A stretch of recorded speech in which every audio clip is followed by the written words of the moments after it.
Em Magé, RJ, uma pessoa relatou sob condição de anonimato: o que me ofereceram foi, você só tem que ir lá, sacar o cheque, de R$ 5.000, pegar o dinheiro e me entregar, você vai ganhar uma diária de serviço, um pagamento único inferior a R$ 300. E, em Ipirá, BA, Jamil Bastos Souza explicou como usou o dinheiro que recebeu na campanha política. Não foi só para mim, eram várias pessoas trabalhando. Cada pessoa eu pagava em média R$ 200 por semana. Neste caso, sem detalhar os gastos à Justiça Eleitoral, o que é irregular. Em comum, as 3 pessoas acima aparecem nas prestações de contas das eleições 2018 como contratadas para realizar atividades de militância e mobilização de eleitores, função conhecida por cabo eleitoral. Como pagamento, teriam recebido R$ 20.000, R$ 5.000 e R$ 16,5 mil, respectivamente, pagos com dinheiro público. Os relatos apontam para possíveis irregularidades no uso do dinheiro, supostos contratados que dizem não ter trabalhado, que alegam ter entregado o pagamento para a campanha ou que afirmam ter remunerado outras pessoas não declaradas na prestação de contas. Antes disso, a principal fonte de financiamento eram doações de empresas. Mas, em 2015, elas foram proibidas por decisão do Supremo Tribunal Federal, STF. Um dos argumentos era que esse tipo de doação possibilitaria o pagamento de propina disfarçado de colaboração para a campanha. Para substituí-las, foi criado em 2017 o Fundo Eleitoral, composto de recurso público. Em 2018, o fundo distribuiu R$ 1,70 bilhão entre os partidos, que por sua vez repartirão o dinheiro entre seus candidatos. A esse valor se somarão R$ 371 milhões do fundo partidário, também dinheiro público. Assim, contribuintes financiaram um total de R$ 2,1 bilhões das campanhas políticas de 2018, o que corresponde a 69% das despesas de todos os candidatos. O valor equivale, por exemplo, a metade do orçamento do Ministério do Meio Ambiente. No entanto, a soma ainda é menor do que as doações de empresas nas eleições de 2014. Assim, a mudança no financiamento fez com que campanhas políticas perdessem recursos, consequentemente, os gastos eleitorais também caíram. Já os gastos com cabos eleitorais foram na contramão, crescendo 84% entre 2014 e 2018, já descontada a inflação. É o maior aumento entre todos os tipos de despesa eleitoral. No total, cabos eleitorais receberam R$ 197 milhões de dinheiro público. Em média, R$ 923 por pessoa. Mas um grupo de 107 pessoas teve ganhos muito superiores, de R$ 20.000 a R$ 79,8 mil, para trabalhar em uma campanha com 52 dias de duração. Segundo a lei eleitoral, a prestação de contas é responsabilidade do administrador financeiro, indicado pelo partido ou pelo próprio candidato, mas o candidato é solidariamente responsável, ou seja, também pode responder se houver irregularidade. O ato de incluir informações falsas na prestação de contas pode ser enquadrado como crime de falsidade ideológica eleitoral e culminar em até 5 anos de prisão. Além disso, pode levar o candidato a ser enquadrado na lei da ficha limpa, ficando inelegível por até 8 anos. O que me ofereceram foi, você só tem que ir lá, sacar o cheque, pegar o dinheiro e me entregar. Você vai ganhar uma diária de serviço. Depois a gente te deixa no mesmo local em que te pegou. Eu perguntei se aquilo ia dar problema para a gente. Disseram que não, que era dinheiro de eleição mesmo, dinheiro de patrocinadores. O relato acima é de uma pessoa contratada pela campanha da candidata a deputada estadual Lívia Merlino, do PRB do Rio de Janeiro, que teve apenas 612 votos.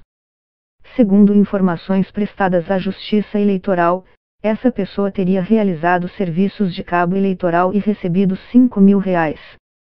Mas a pessoa, que preferiu não se identificar, diz que não foi cabo eleitoral de Merlino e não recebeu R$ 5.000. A história verdadeira seria bem diferente, 8 moradores de Fragoso, bairro do município fluminense de Magé, teriam sido contratados para uma diária de serviço. A tarefa: ir até um banco e sacar cheques. Então, em 30 de agosto, o grupo teria sido transportado em 2 carros até uma agência da Caixa Econômica, localizada em outro município da região metropolitana do Rio de Janeiro. Lá, teriam recebido cheques no valor de R$ 5.000 cada um. Usando seus nomes e CPFs, sacaram o dinheiro. Em seguida, teriam entregue os valores para um suposto representante da campanha de Merlino, presente no dia. Além disso, uma segunda pessoa, que aparece no extrato bancário como tendo sacado o cheque naquele dia, afirmou à reportagem que não prestou serviço para a campanha de Merlino e que nem sequer conhece a candidata. Em nenhum momento eu fiz campanha política. Em momento algum ouvi falar dessa Liviane. É candidata do meu município. De acordo com os dados com a prestação de contas entregue à Justiça Eleitoral e disponível no sistema do TSE, Merlino recebeu R$ 355 mil de verba pública nas eleições, a maior parte vinda do fundo eleitoral. Ao todo, gastou R$ 100 mil com 17 contratações de cabos eleitorais, na média, R$ 5,9 mil por pessoa, bem acima da média fluminense, de R$ 760. Segundo dados declarados à Justiça Eleitoral, o microempreendedor Thiago Mini Sanches recebeu R$ 45 mil para fazer publicidade por materiais impressos da candidata. De acordo com os dados, foi a única campanha para a qual Sanches foi contratado. Ele, porém, disse que não lembrava o nome do candidato para o qual havia trabalhado.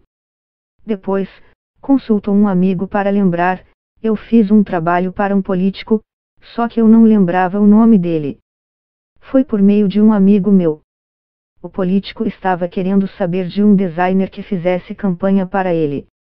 O nome do político é Liviane, eu fiz para o Liviane, declarou Sanches, sempre tratando a candidata no masculino. A reportagem pediu para ver os materiais impressos que teriam sido produzidos, mas não foi atendida. Já o PRB afirmou, via nota, que seria humanamente impossível administrar cada candidatura em cada um dos 26 estados e o Distrito Federal. A legenda diz ainda que aprovou uma resolução responsabilizando os candidatos pelo uso do dinheiro. Não trabalhei nas eleições. Nem me envolvo em política nenhuma, porque não gosto. Nunca me envolvi, nem vou me envolver. Pode investigar? E não conheço essa candidata, nunca ouvi falar, diz Vargas, o catarinense citado no início da reportagem, dono de uma lanchonete em Lages, SC. Porém, para a Justiça Eleitoral, Vargas recebeu R$ 20 mil de recursos públicos por atividades de militância e mobilização de rua nas eleições de 2018. O serviço teria sido feito para uma das candidatas a deputada federal menos votada em Santa Catarina, com apenas 302 votos, Denise Borges, do partido Podemos. O extrato bancário da campanha de Denise Borges mostra que os R$ 20 mil foram depositados em uma conta com numeração idêntica a uma conta de Vargas, segundo ele próprio confirmou à reportagem. Mas, de acordo com Vargas, trata-se de uma conta bancária que ele não costuma usar. Eu quero saber como esse dinheiro apareceu, na minha conta, quem pegou e que política é essa que eu não conheço. Além de Vargas, Denise Borges afirmou para a Justiça Eleitoral que contratou outras 22 pessoas para realizarem serviços de militância. Os pagamentos somaram, no total, R$ 231 mil, tudo dinheiro público.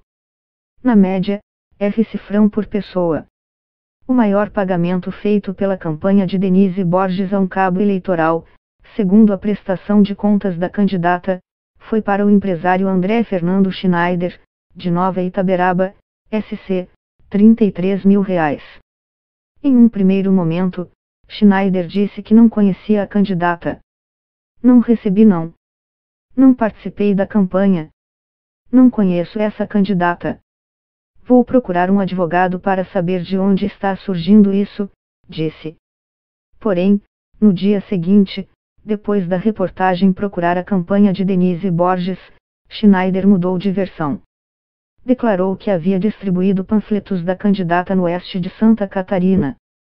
Ao ser comunicado que o valor de R$33 mil havia sido um dos maiores pagos para esse tipo de serviço em todo o Brasil, segundo as prestações de contas declaradas à Justiça Eleitoral, Schneider acrescentou: "Rapaz. Na verdade, eu acabei em negativo, para você ter uma ideia.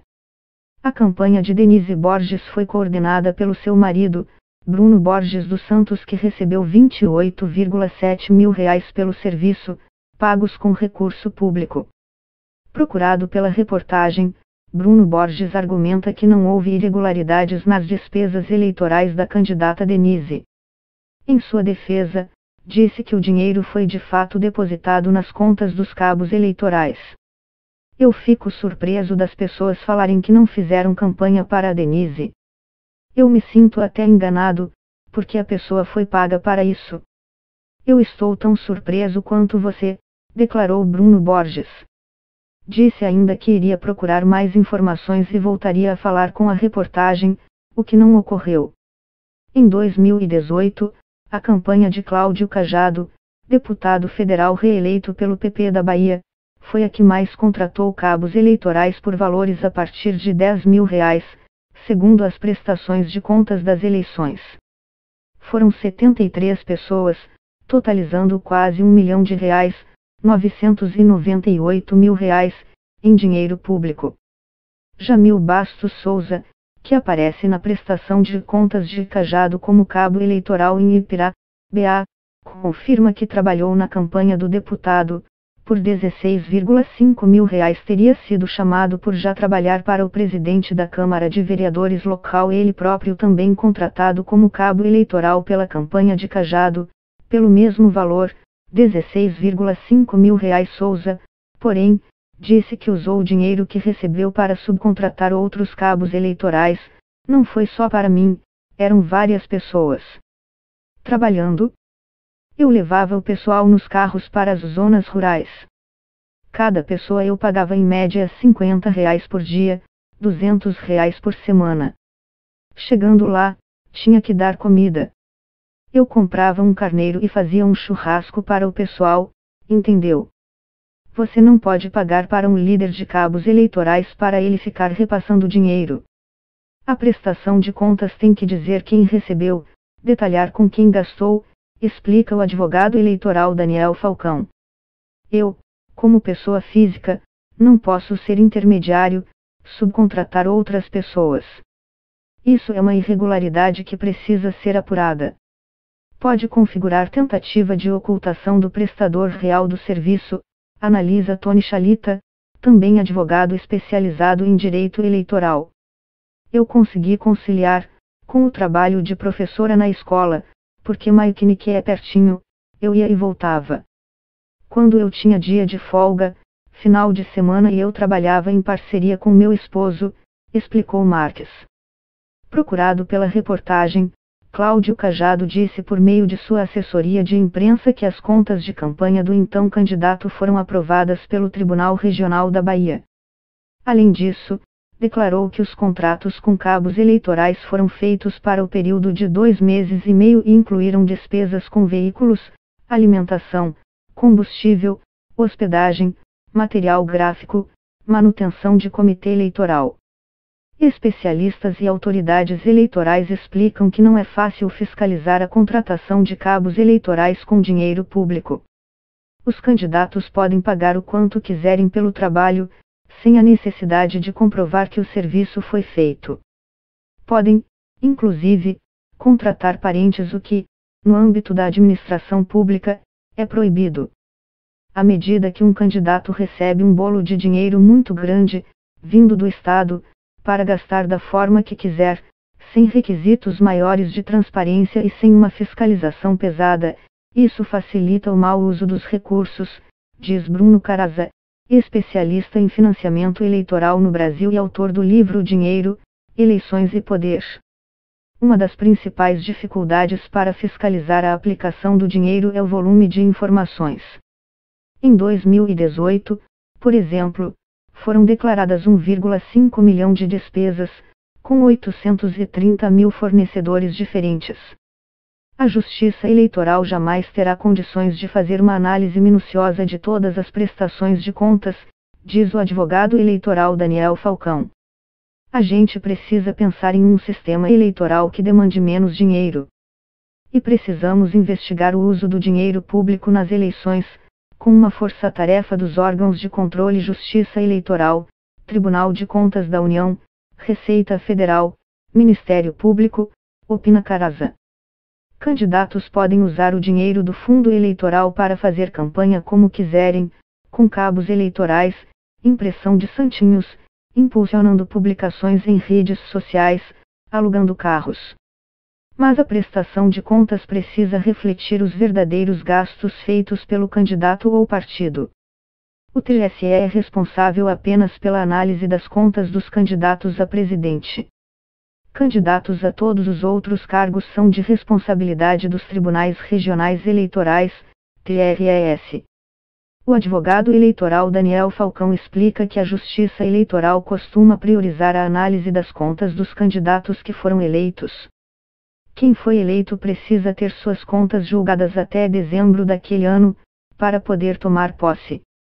Os demais costumam ficar para depois, diz ele. Já no caso dos candidatos não eleitos, a análise das contas eleitorais é feita de forma automatizada, apenas para checar inconsistências formais nas prestações de contas, falta de recibos, soma incorreta de valores, etc. Isso torna mais difícil descobrir irregularidades, dizem especialistas. Segundo o desembargador eleitoral Flávio Brito, do TRE do Distrito Federal, a Justiça Eleitoral não tem ingerência sobre a forma como os partidos e candidatos conduzem suas campanhas. Não cabe a ela dizer, por exemplo, se o dinheiro gasto com um cabo eleitoral, um advogado ou um publicitário é excessivo. Em fevereiro, casos de mau uso de verbas públicas nas eleições, apontados pelo jornal Folha de, foram o pivô da queda do ex-ministro Gustavo Bebiano do comando da Secretaria-Geral da Presidência. A lei não tem parâmetro nenhum para a distribuição desse dinheiro, o único parâmetro é 30% para mulheres. Aí você tem visto em vários partidos, inclusive no meu, questionamentos e investigações sobre candidaturas laranjas, declarou Olímpio em entrevista à TV Senado.